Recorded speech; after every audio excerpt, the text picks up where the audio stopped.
Hi, வணக்கம். உங்கள் அனைவரையும் எங்கள் சமையல் சாம்ராஜ்யத்திற்கு வரவேற்கிறேன். ரவா தோசை, கேஷ்யூ ரவா தோசை, ஆனியன் ரவா தோசை எப்படி செய்யலான்னு பார்க்கலாம் வாங்க.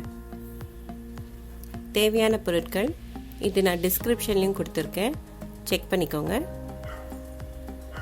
ரவை, மைதா, அரிசி மாவு 3 ஒரு கிளாஸ் எடுத்துக்கோங்க. அது ஒரு கிண்ணத்தில் 3த்தையும் கொட்டிக்கோங்க.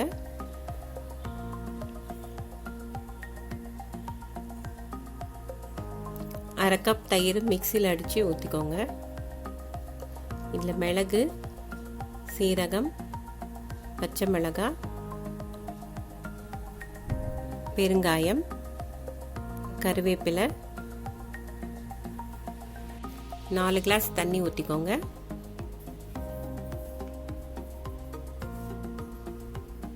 உப்பு சேர்த்துக்கோங்க.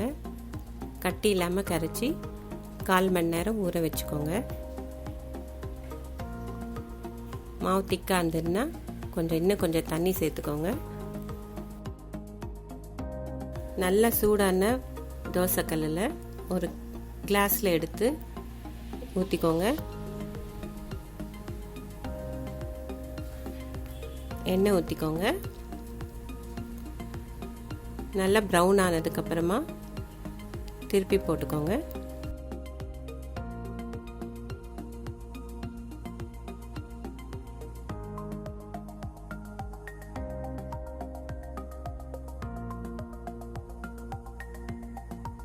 பொடியாக நறுக்கின வெங்காயத்தை நல்லா சூடான தவால அங்கங்கே போட்டுக்கோங்க.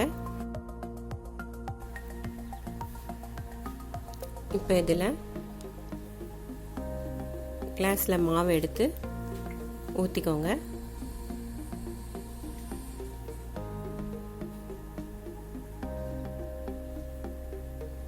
எண்ணெய் கொஞ்சம் நல்லா விட்டுக்கோங்க. இது ப்ரௌன் ஆகிறதுக்கு கொஞ்சம் நேரம் ஆகும்.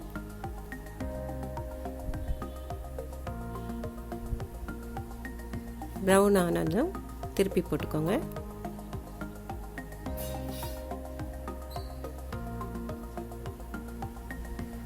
ஆனியன் ரவா ரெடி ஆயிடுச்சு.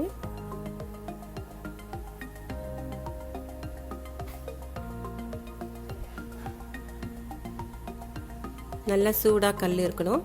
இதில் முந்திரியை அங்கங்கே போட்டுக்கோங்க.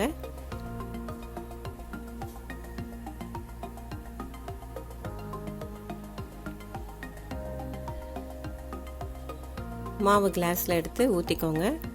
மாவு திக்காயிடுச்சுன்னா கொஞ்சம் தண்ணி கலந்துக்கோங்க. எண்ணெய் விட்டுக்கோங்க.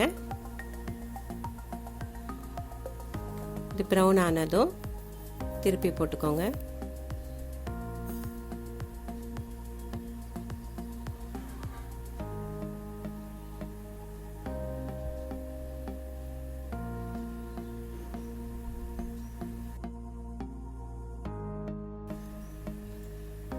கேஷ்யூ ரவா தோசை ரெடி ஆயிடுச்சு.